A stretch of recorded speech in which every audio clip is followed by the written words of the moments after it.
এই যে তুমি বিভিন্ন উদ্যোগে এগিয়ে এসছো, গান করেছো, এরকম বিভিন্ন পরিপ্রেক্ষিতে নানান গান গেয়েছো, এগুলোকে আমি মুভমেন্টের গান বলতে পারি, আবার নাও বলতে পারি। কারণ আজকে থেকে ডিএল রয়, সলিল চৌধুরী যে গানগুলো গেয়েছেন আর কি, সে গানগুলো তো এইরকমভাবে গান নিয়ে মনে হয় ওনারা যে এটা শুধু মুভমেন্টেরই গান হবে।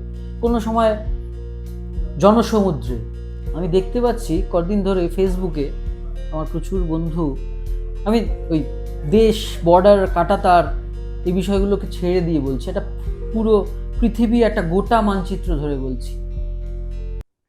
দাঁড়িয়ে আছো তুমি আমার গানের পারে, আমার সুরগুলি পায় চরণ, আমি পাইনে তোমারে।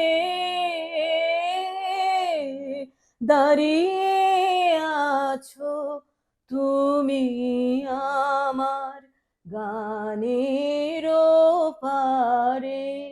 সেখানেই আমাদের এই যে আমাদের উদ্যোগটা নেওয়া হয়েছে কেন,